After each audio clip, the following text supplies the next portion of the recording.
రీసెంట్గా వచ్చిన Ramayanam movie trailer మనందరినీ ఆకట్టుకుంది. కానీ ఆ ట్రైలర్లో మన కంటికి కనిపించకుండా దాగి ఉన్న ఎన్నో చిన్న చిన్న డీటెయిల్స్ మరియు వాటి వెనకాల ఉన్న పెద్ద చరిత్రను మీరు నోటీస్ చేశారా? ఉదాహరణకు వివేక్ ఒబెరాయ్ కనిపిస్తున్న ఆ విద్యుత్ జీహా క్యారెక్టర్ కథ ఏంటి? ఆ తెల్లటి ఐరావతం ఏంటి? రాముడు సంహరిస్తున్న ఆ రాక్షసుడు ఎవరు? అసలు రాముడి కళ్ళకు గంతలు కట్టుకొని జటాయు విసిన గంటను బాణంతో ఎందుకు కొడుతున్నాడు? అసలు రావణుడి పక్కన ఉన్న ఆ కొత్త జీవి ఏంటి? ఇలాంటి ఎన్నో ఇంట్రెస్టింగ్ అండ్ హిడెన్ డీటెయిల్స్ గురించి, వాటి వెనుక ఉన్న రామాయణ కథల గురించి ఈ వీడియోలో చాలా క్లియర్గా మాట్లాడుకుందాం.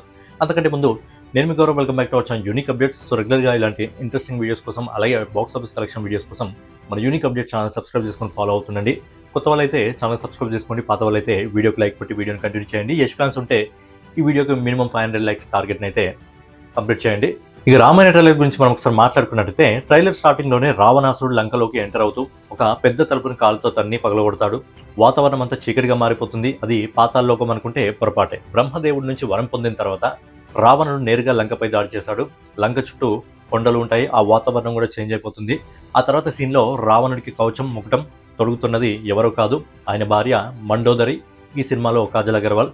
నెక్స్ట్ రావణుడు త్రిలోకాల గురించి మాట్లాడేటప్పుడు దేవలోకానికి సంకేతంగా ఇంద్రుడి అమరావతి నగర అందాలను చూపించాడు. అలాగే భూలోకంలో రాక్షసులు యజ్ఞాలను భంగం చేయడం, కరదూషణలు సాధువులపై దాడులు చేయడం చూపించారు. ఇక పాతాళ లోకం విషయానికి వస్తే, రావణుడి పాతాళ లోకాన్ని పూర్తిగా జయించలేదు. అక్కడ మహాబలి చక్రవర్తి రావణుడి అహంకారాన్ని అణిచివేసి అవమానించాడని కొన్ని గ్రంథాల్లో అయితే నోట్ చేసి ఉంది. మధ్యలో విష్ణుమూర్తి రూపం ముందు ఒక చిన్న పిల్లవాడు గాలిలో తేలుతూ చేతులు జోడించి నమస్కరిస్తూ సీన్ ఉంటుంది. అక్కడ రావణుడు కాదు, విష్ణుమూర్తికి అత్యంత ప్రియమైన భక్తులైన ప్రహ్లాదుడు లేదా ధ్రువుడు అయి ఉండవచ్చు. ఆ తర్వాత యజ్ఞం పూర్తయ్యాక అయోధ్య నగరంలో వేడుకలు జరగడం, దశరథుడి వెనుక కౌసల్య చేతిలో శ్రీరాముడు, సుమిత్ర చేతిలో లక్ష్మణ శత్రుఘ్నులు ఉండడం చూపించారు. నా పెద్ద కొడుకు రాముడు అని దశరథుడు చెప్పేసి రాముడి నామకరణ సమయానిది. ఇక అత్యంత ఇంట్రెస్టింగ్ సీన్, రాముడు కళ్ళకు గంతలు కట్టుకుని బాణం వేసే సీన్. విశ్వామిత్ర మహర్షి రాముడికి పరీక్ష పెట్టడానికి ఒక చెట్టుకు గంట కడతాడు. కానీ అదే సమయంలో గాలిలో ఎగురుతున్న జటాయువు బాణం తనకు తగులుతుందేమో అని భయపడి రాముడి శక్తిని పరీక్షించడానికి ఆ గంటను తన చేతులతో పట్టుకుని ఎగిరిపోతాడు. గంట శబ్దం రాకుండా మూసేస్తాడు.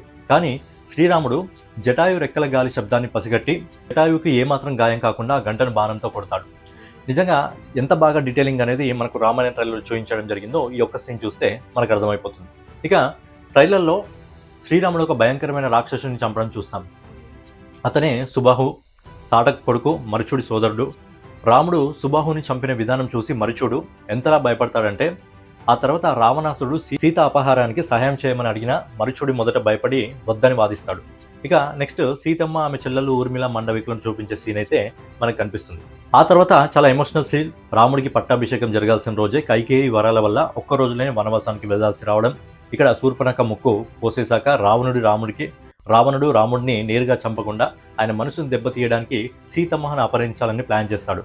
దానికి ప్రతీకారంగానే శ్రీరాముడు ఒంటరిగా కరదూషణలు 14,000 మంది రాక్షస సైన్యాన్ని ఒక్కడే మట్టు పెడతాడు. అలాగే ట్రైలర్లో మరిన్ని కొన్ని ఇంట్రెస్టింగ్ ఎలిమెంట్స్ అయితే ఉన్నాయి. మెయిన్గా ఐరావతం. రావణుడు తన గుప్పితో ఒక తెల్లటి ఏనుగును కొడతాడు. అదే సముద్ర మదనంలో పుట్టిన ఇంద్రుడి వాహనం ఐరావతం. ఇక నెక్స్ట్ సీన్లో వచ్చేసి పరశురాముడు రాముడికి విష్ణు ధనుస్సును అందించే సీన్. పరశురాముడి క్యారెక్టర్ని కూడా ఇందులో రణబీర్ కపూరే ప్లే చేయడం జరిగింది.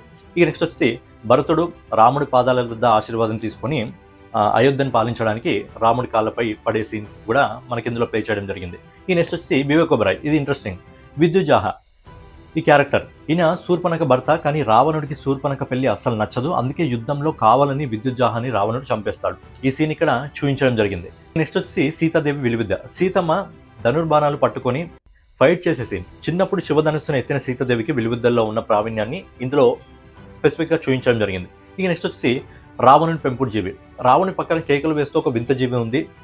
బేసిక్గా ఏంటంటే రావణుడి కోపానికి, అహంకారానికి సంకేతంగా ఈ ఫిక్షనల్ క్రియేచర్ని అయితే క్రియేట్ చేసినట్టు మనకు కనిపిస్తుంది. సో ఓవరాల్గా ఏదనమాట, రామాయణ మూవీకి సంబంధించిన ప్రతి క్యారెక్టర్ కూడా స్పెసిఫిక్గా ఒక స్టోరీ ఉంది, వాళ్ళ వెనకాల ఒక చరిత్ర ఉంది. సో ట్రైలర్లో చిన్న చిన్న డీటెయిలింగ్ కూడా చాలా బాగా చూపించడం జరిగింది. సో ఇది మనకు రామాయణ కథ మనం చిన్నప్పటి నుంచి వింటున్నాం కాబట్టి మనకు తెలుసు. బట్ ఇంటర్నేషనల్ ఆడియన్స్కి ఏ విధంగా చెప్తారనేది మెయిన్గా చూడాలి. సో ఇదనమాట రామాయణ మూవీకి సంబంధించి కొన్ని హిడెన్ డీటెయిల్స్ గురించి. మరి వీడియో మీకు నచ్చినట్లయితే వీడియో ఖచ్చితంగా లైక్ చేసి, కామెంట్ చేసి, సబ్స్క్రైబ్ చేసుకొని మన యూనిక్ అప్డేట్ ఛానల్ ఫాలో అవుతుండండి. మరో వీడియోలో మళ్ళీ కలుసుకుందాం. జై హింద్, జై భారత్, నమస్తే.